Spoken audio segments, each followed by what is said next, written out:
Let's go! The LSU offense had another tough day. We've listened to Brian Kelly talk about this in the press conference. He did mention that Florida mixed up a few different looks for this game, and we actually start this game off with a really well-blocked run. This is a good job by Shanahan, just allowing Caleb Banks to run himself out of the play. Good block right here by our best offensive lineman, Braylon Moore.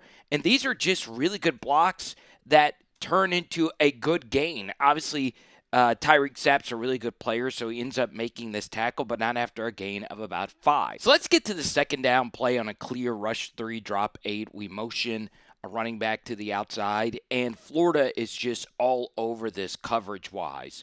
Okay, and you can see there's just really nowhere for Garrett to throw the football. We run a lot of this where it's a stop, and then there's a little corner being run behind it. Different variations of spacing, if you will.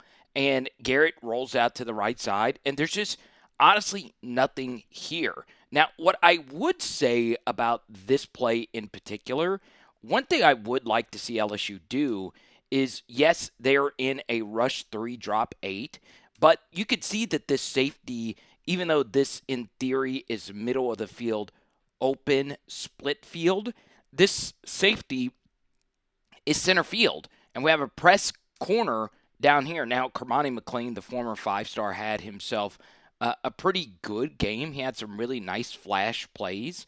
I would like this just to be automatically checked to a go. And let's just work Barry on sideline balls down here. But, man, it's tough. It's really, really, really tough to watch it. Okay, so we get to this third down play. And, man, this is entirely on Garrett Nussmeier. I don't ever mind a quarterback playing fast. I mean, this, in theory, looks like it's there. Okay, so we are running smash to the bottom, but with a running back at the bottom of this receiver stack right here. I, pre-snap, really don't like our numbers to this side anyway. Number one, there is a wide defensive end.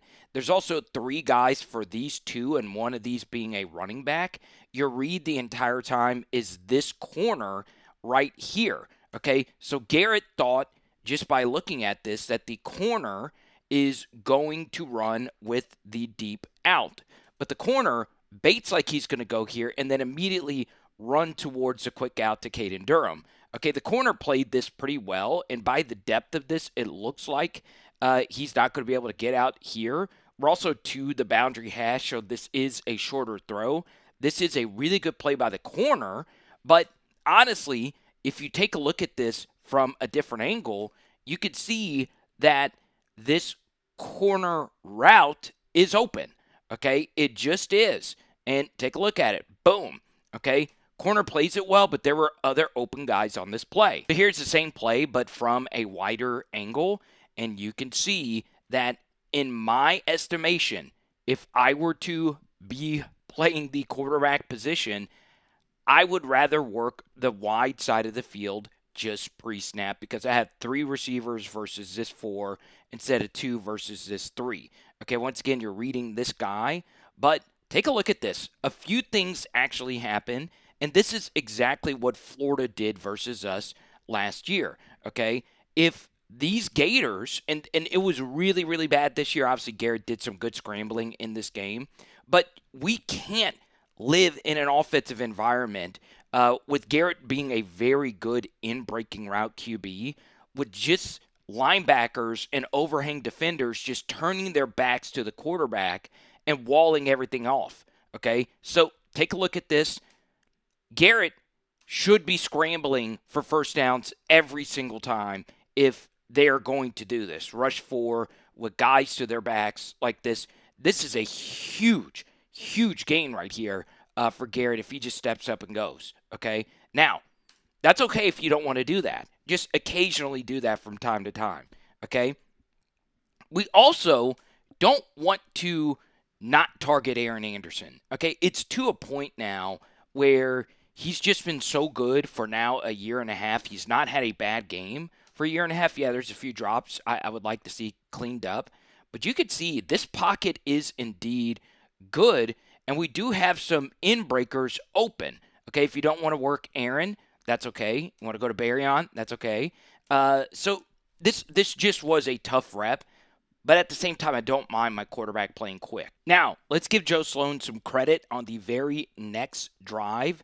We're working Aaron Anderson, getting a touch to him at some point. And once again, I am not a X needs to catch a certain number of balls kind of guy, but number one has got to be fed. Are not a well coached offense. Let's go to the 3rd and 1 that actually gets stuffed here.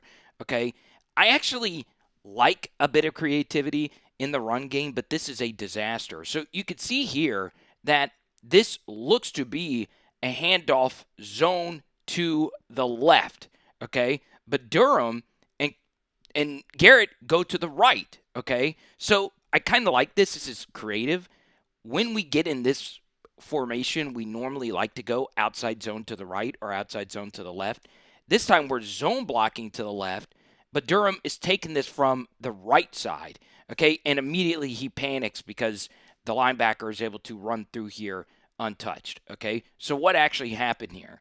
Well, we are just a low football IQ line, okay? And I can't fully blame this on the players or the coaches unless I'm in the meeting room knowing how this play needed to be blocked, okay? So if everybody is stepping down to the left, okay, we need right here, Barrow Sharp, if we're blocking down to the left, Sharp has got to get down here and block Caleb Banks, which is a losing proposition, okay?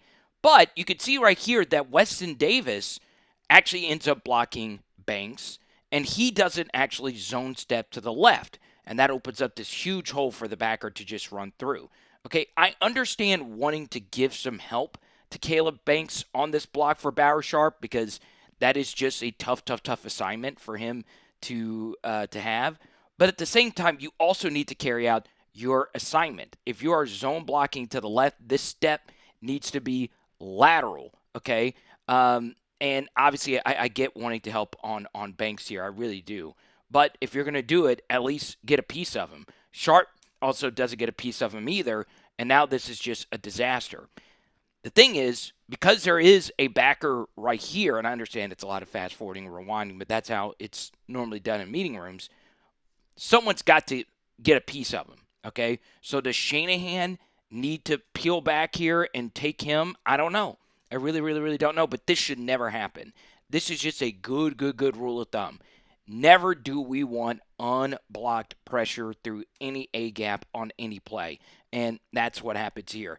It's just really bad. Like, there's just no other way around it. It's really bad, and we have to punt. So this honestly is a really good piece of play calling from Joe Sloan. They do have the perfect play call for this. So we are running a flood variation, right? So you have a vertical being run here. We're trying to hit Aaron in this spot of the field. What happens, though, is they have a corner blitz called from the backside, and they have an in running into the flats, okay? So you just get unlucky on this call. And this zone defender looks as if he's running towards Barrow Sharp, but he's actually over into this space, and Garrett tries to fit this in here. It's just a really good defensive call. I do like on the protection side of things that Caden Durham is able to come over late to pick this up. His pass protection has indeed been getting better. And something else involving Garrett on this play, why not step up and not throw this ball into a tough space? You step up, you roll out, and once again, there's all kinds of room for him to scramble for a good gain. But I'm fine with this defensive call. Okay, so you guys know how much I freaking love Caden Durham. This was entirely on him, okay?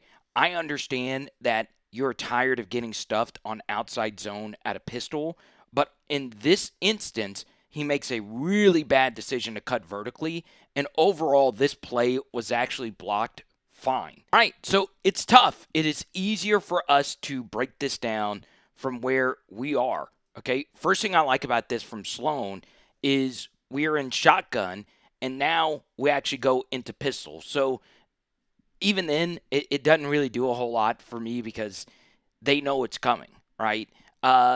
But take a look at this. This is actually really well done across the way. All our steps are a lot more lateral.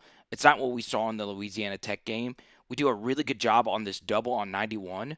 Mabenga overall as a run blocker can be rough, but this is perfect. He helps with 91 to help Braylon Moore get to here, and then he's climbing second level here. Okay, now, are we getting a little bit of a ragdoll action over here?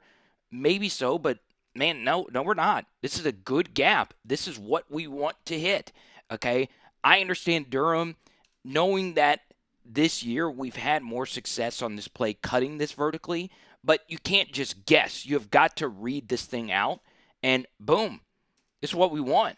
Okay, it's not the cleanest hole.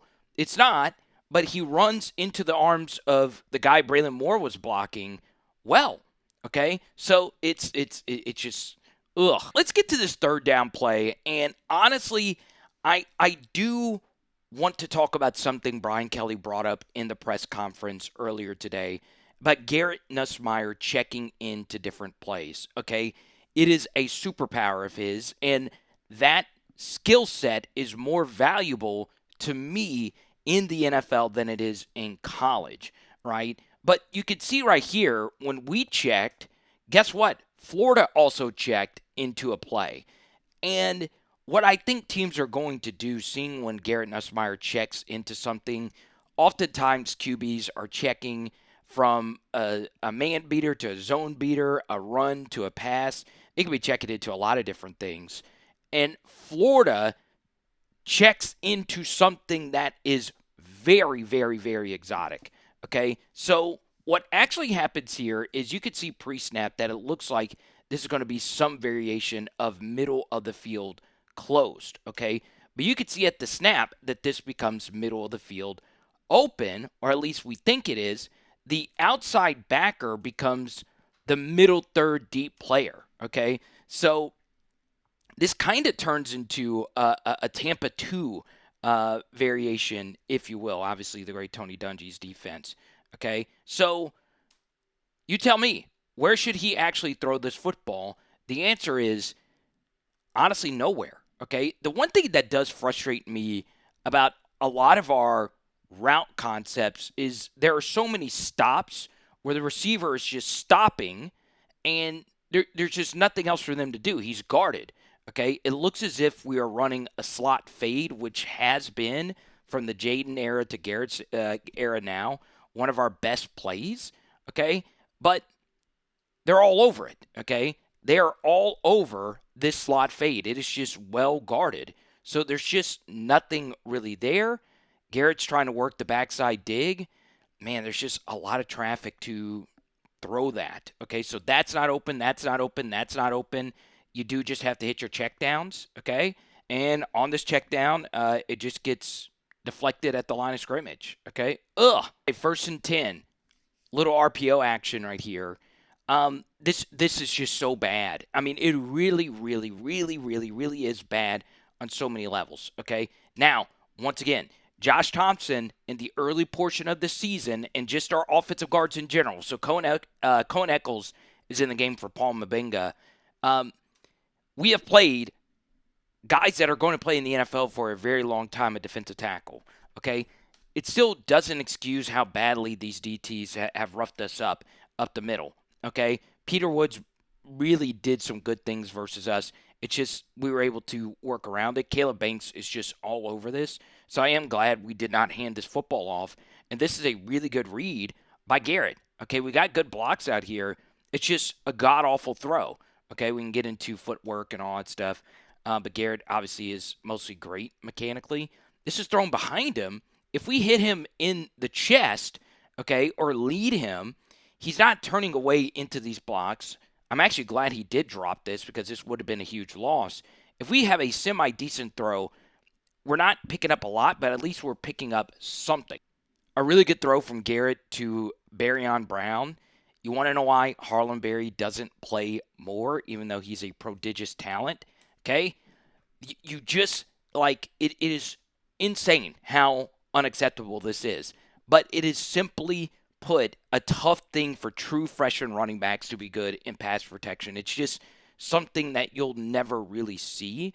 Um, and right here, I mean, you can't do that. I mean, you just cannot do that, okay?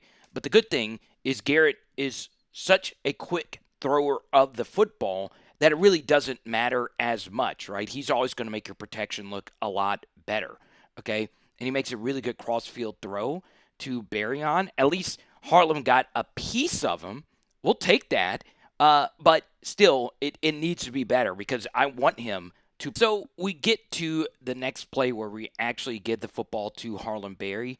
The play breaks down here because the backside defensive end is in a 4-eye technique, which is the inside shoulder of the tackle. Now, this is an extremely difficult block for Weston Davis to make. In a perfect world, we want to get across his face and seal him off so he's not able to make this tackle backside. Overall, this is actually good blocking to the left. It's just once this hole opens up and Harlem sees it, Davis is missing his block and he's getting eaten alive. Okay, we're going to break this down from the end zone angle, but Garrett checks into a run here. I really do believe we're trying to throw, but once he saw that these safeties were this far back, he's like, hey, let's try and run on this light box. Okay, 1, 2, 3, 4, 5, 6 guys in this box right here. Okay, now there's a few different things I would do in this situation. If we know we're going to be running outside zone to the left, I would want this receiver to spread out just a little bit more so we don't condense this corner to the formation even more, right? I would prefer this receiver to be a little bit wider here, okay? But that's just me. Because you'll see at the snap that the corner, once he sees it's outside zone or we're in pistol, he is automatically filling in on the run, okay? And this corner does a really good job of filling a gap that is wide open for us to run through. So the run check was fine. It's just they know what's happening. I want to give you the end zone copy as well on this, okay? We actually get what we want the defense to do as far as the defensive line is concerned. We want them slanting multiple gaps to their left when we are running to our left, okay? So this should be a big hitter. This was a good check by Garrett. It's just that corner flies in and is able to make this play, okay? This is also a difficult block for Cohen Eccles in this much space. Okay, so 5 does find his way through, but once again, if the corner doesn't knife in here, we're banging that bad boy up for a good gain. It's still a decent gain of yards here, but ugh. So you would think our screen game could be something. It's just not. You know, we can have a conversation about Juwan Johnson.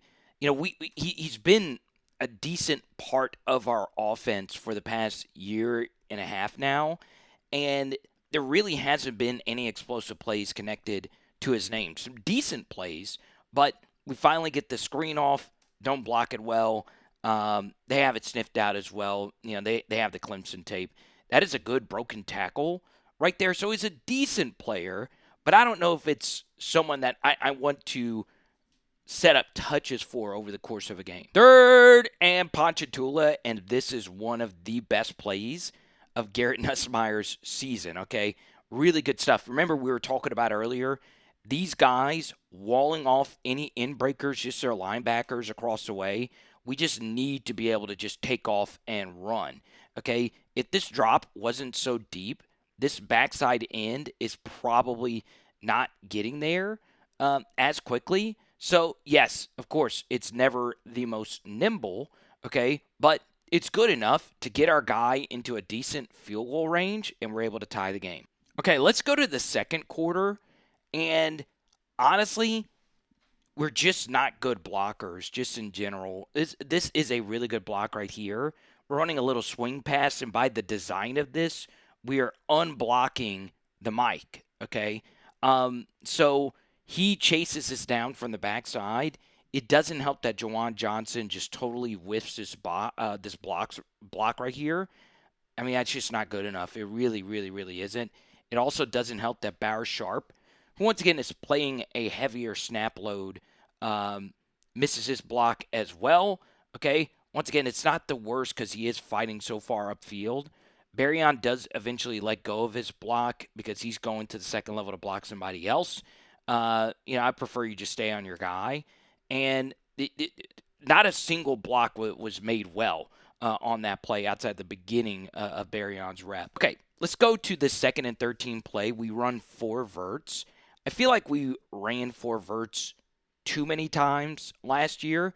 I don't mind it, but, part of the reason why I don't like all verts is we have not been a good vertically throwing team a good bit of the time during the Nussmeier era. So this really hasn't been one of his strengths. And because we can't run the ball, this defense has been playing a lot of split field quarters anyway, right? 4 verts is better versus middle of the field closed looks. So this looks open. In theory, it is open, but pre-snap with where the safety was, it just didn't look that way. And look, everything's just basically somewhat covered, right? So Garrett rolls out to the right side. It is a little pixelated. He actually does have Barryon Brown working back to him. And then Garrett does see Barryon working back to him. This is some good quarterbacking. And boom, he hits him. Okay, good offense. 3rd and 5, and it's hard to play the quarterback position better than Garrett does right here. Okay, man, this is just really, really, really good stuff. Okay, look at how quickly he's getting this football out. He is trusting Xavion to look and find it. Look at where it's located. Boom. Okay, we've talked about it plenty of times. When it comes to throwing in the intermediate middle, there's just not going to be many quarterbacks better than number 18. This actually isn't a bad call by Joe Sloan. He's trying to find something that might work in the run game. We are running something called counter GT, where we are pulling the backside guard and the backside tackle to the right. Okay, Alex Atkins is a counter run game coordinator. Okay, we've not run counter a whole heck of a lot. We've mostly run zone. The problem with running counter is, especially counter GT, these down blocks are very difficult. So our center's got to get out to the 4-eye. Our guard has got to get out and block this head-up nose. It is very difficult. It's a hard distance to cover, and you can see we don't cover it, okay? We just can't get this block right here. Josh Thompson goes backwards. And here's the thing about counter. I could show you Tennessee running this play a gazillion times over. They do a really good job of tightening the splits of their offensive linemen to make this a little bit easier. I would recommend LSU doing that. It would kind of be counterintuitive because you would think when you run counter, you kind of want your splits to be normal, if not wider. I prefer them to be tighter. Either way, look at that, okay? It is hard to run counter when the defensive tackle blows up the down block and cuts off these pullers, okay? So if you cut off these pullers who aren't great blockers, this DT is essentially eating up 3 blocks, or at least 2.5 here, and there's just nowhere for us to go. You could see, though, that if we get a better block here, this is getting cut off, 71's coming around, boom, right here, okay? But you see he has to wait. This could have been hit for a nice gain, but you give Florida's defense a lot of credit for just clogging up those lanes. Here's an overall better angle of these splits that we have been talking about, okay? I would tighten these just a little bit because it decreases the distance for the guards to come make this down block. This is a very difficult block to make. You see how much ground Braylon Moore has to cover. He does it fine, okay? It's just this block is tough, okay? Maybe this step right here could be a little bit more lateral, okay? You see, it's a little bit of a false step right there by 56. Mitchell Schwartz, feel free to correct me on that. But God bless, it's really hard to run this play because you could see we're hat for a hat on this side, okay? The only guy unblocked is the corner, but, you got to have the dudes to run it. There is a piece of me that thinks Caleb Jackson should be the RB2. I understand it's been brutal, but last year his pass pro was decent, and the Garrett Nussmeier to Caleb checkdown game was actually fine for LSU in a lot of different ways. I don't think Garrett and Jawan have the absolute best chemistry. I saw the all 22 of this play. Nothing was open. We want to hit this check down every single time. And Garrett thinks Jawan is just going to sit here. So he throws it right at Jawan. He starts cutting this way. And, man, it's just so bad. It's so bad. Got to have this, man. Got to. Okay, and you could see it right here. Okay, this is not open. This isn't open. They've got everything pretty much covered. And God bless. I mean, it's tough. It's really, really, really tough. 3rd and 8, and maybe an undertold storyline of this treacherous offensive season is Aaron Anderson inching closer to the all-time top 10 LSU wide receivers of the modern era. He's not had a bad game over the past couple of years, yet there are some tough catches you would like him to have, but there has not been a single game over the past year and a half he has not had some kind of impact.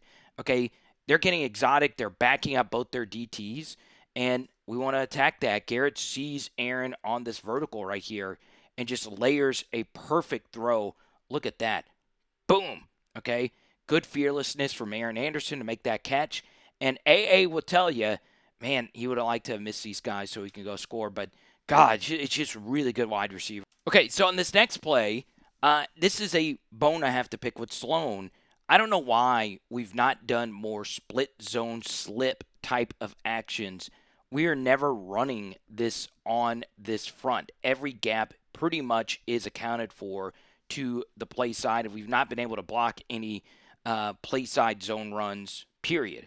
Okay, so it's difficult for me to want this to be run to Aaron when we could be running slips, right? I'm not showing you this, but Nick was just left alone in the slot on this play as well. But, we want to see if Aaron could get something going in the run game like Xavion has. And you can see that this stretch handoff to the right side, there's just nowhere really for him to go. He tries to cut it up in there, but it's just nothing. So I've gotten a lot of where is Chris Hilton? Well, look at this. Nick Anderson's just playing well. All right. He's slowly starting to move himself up the depth chart. So you have Nick. We know Barryon and Aaron have played really well. Xavion's played well.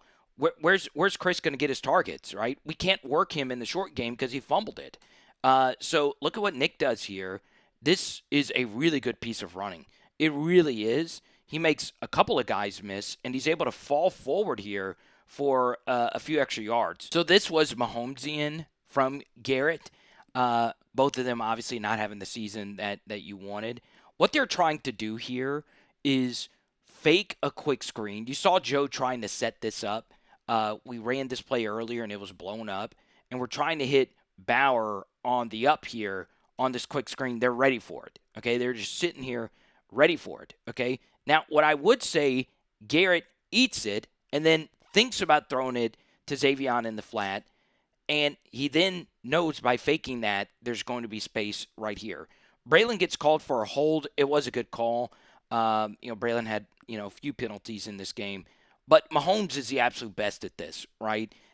Everyone knows the Chiefs like to do quick game and stuff like that. Fake those throws, find the open space, and just go. So it's midway through the second quarter. We already have 5 penalties for 48 yards. It's not good. So we run a quick pitch here with Jawan. This is really well blocked. I mean, there's just no other way around it. This is excellent stuff from Mabenga, Braylon, everyone involved. It's just good. This is just good offense. You would like to get a little bit more out of this. This is where Jawan's limitations somewhat reside. Okay, on this quick pitch, could we? I don't know. Okay, it's a lot of distance for him to run right here to get vertical, but we'll take it. It's a good job by Braylon getting 8 to the other side right here. 8 does a good job fighting upfield and eventually making this tackle. But we'll take these yards all day, every day. Good stuff right there. Righty, and then we get to the Xavion Thomas touchdown. So it's clear up to this point that there are 4 wide receivers who have separated themselves. There's a 3 elite tier of Xavion, Aaron, and Barryon. And then, of course, there's Nick, who's getting better and better. So 0, 6, 1, and 4. Okay, this is just a nasty, nasty, nasty piece of route running right here from Xavion Thomas, who Garrett sees is one-on-one versus the safety. Okay, this is a good sell to the outside, and then, boom, He's cutting to the inside. Look at when Garrett is actually throwing this. This is excellent quarterback play. It really, really, really is. Look at that. Look at when he's throwing it. When Xavier is right here in his break, once again, even though this is a deeper throw to the middle, Garrett really sees the middle of the field really well. Okay? Now, one thing I would say, Xavier had to wait on it. Garrett, it was confirmed that he's dealing with the torso injury. He's got more velocity than what he's showing, right? And the Barryon miss was a good example of that. The Barryon interception last week versus Louisiana Tech, that was just a duck. It's really the only explanation. You could see this ball just kind of dies right here. It's still a good throw. I mean, when you throw with anticipation, it really doesn't matter. So any chance I get to gas up Xavier Thomas, I'm going to do it. Even if this is a bit reckless, I don't care. This is nasty. Okay, Justin Jefferson, same spot against the safety. And, man, this is just filthy. Okay, now you can see Jefferson is obviously going to always be one of the best at this. Look at how he sells it. Okay, he is looking at the sideline. In fact, he's looking at the corner. All right, and then it's just nasty. It's just nasty. Ooh, baby, baby, baby, baby, baby. Ooh, baby, baby, baby, baby, baby. Ooh, baby, baby, baby, baby, baby. Look at that. Xavier, you're doing the dang thing, bro, if you're looking like Jay Jettis. This is just so bad. Okay? Let's start from right to left. 34 is a decent player. Okay? He's a year 5 transfer. And this honestly isn't the worst at the beginning of this by Weston Davis because we do have him so far out wide. But he just gets ragdolled and thrown by the wayside. That's just a little too much. Okay?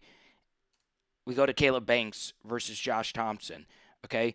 You can see Caleb jumps up during the middle of a stem. So the math does change a little bit for us as far as who's blocking where and where we want to block them.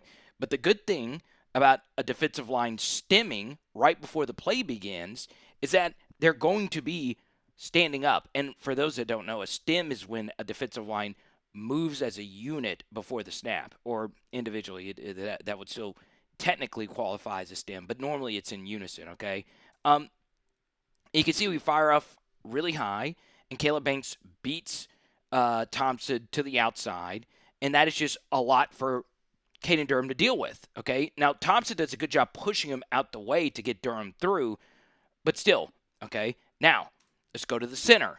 Because our steps are so off and our timing isn't the absolute best, you can actually see that we get away with a bit of a false start right here. The ball's not even been snapped yet, but it was so simultaneous that, they didn't call it, okay? So, because the timing is off, our steps get off, and somebody here steps on Braylon Moore, and he trips, okay? So Braylon Moore is at a disadvantage. He trips, but he's able to regain his balance and actually execute his block to near perfection, okay? Now, we go to the backside guard, okay? Even though he got a good start on this play, Paul Mabenga, the backside guard, just gets ragdolled, okay? He had a terrible game versus Florida last year. He followed it up this year with another bad game, and he's just getting ragdolled, okay? So he's just getting thrown by the wayside. Now, I will say he does a good job fighting back into the rep to where he's able to block him. But remember, Weston Davis just took himself out of the play, and 34 is right there to make this tackle, okay? Now let's go to the left tackle here, all right? The reason why this run play should work, though, is because it is 1st and 10. They're in too high safety with a guy leaned very heavily towards the number 1 receiver, Bauer Sharp, right here. So, man, this is just not the best from the left tackle either, okay? It's not the worst. No, actually, this isn't really that bad at all by Tyree Adams. It just isn't. But you see there, our best offensive lineman, Braylon Moore, executes his block, but 3 others don't, and that's why things aren't working. So we get a really good pitch and catch on first down, and now we get to the bottom of the screen here. Garrett, once again, quick slants across the way. Double slants is normally read inside out, so we want to read this first one and then go to the second. And Garrett sees that this DB is on sharp, so we want to work right here to Aaron Anderson, and look at that. Boom. Okay, good ball placement, leads him upfield, and Aaron, of course, is always going to fall forward for extra yards. Okay, first down coming out of a timeout. They're in too high. Let's run on him. Zone block, run to the left. This is just really well blocked by the LSU offensive line. And guess what? Caden just hits it up in there. Good stuff. Okay, this is just a good run. We want to see this. Okay, really, really, really good stuff by Caden to fall forward. Okay, let's get to the next play. I do think Garrett makes a mistake here. Once again, there's so much to quarterbacking that we just simply don't know because we're just not in the meeting room and how it's taught and all that. But right here, if they are playing press on both sides, I want to take a shot on this goal ball to Chris Hilton. Now, it's well defended by the corner on the bottom of the screen, but with this safety sticking in right here on Aaron, okay, I do think we need to give Chris a shot, all right? We just do.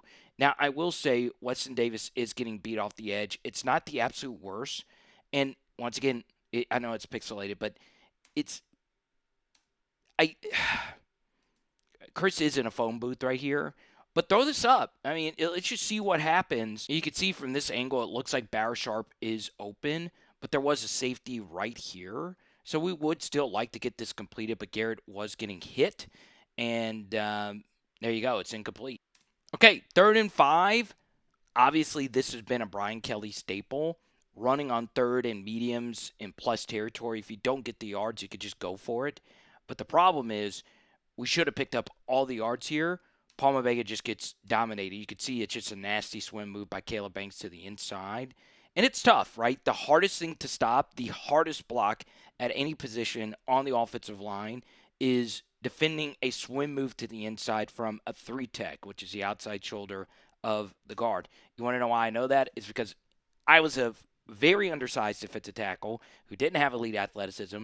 That was my go-to move, and it worked a lot, okay? Caleb Banks is not undersized. He is a big-time NFL draft prospect, and, well, if we execute this block and make him pay for leaving his gap to the inside, Caden Durham is through here for a nice gain, maybe even more than just that. But that doesn't happen. Caden does a good job making him miss and turning this into something interesting. And then Brian Kelly goes ultra-conservative and elects to punt, which I was actually okay with knowing how the defense had been performing.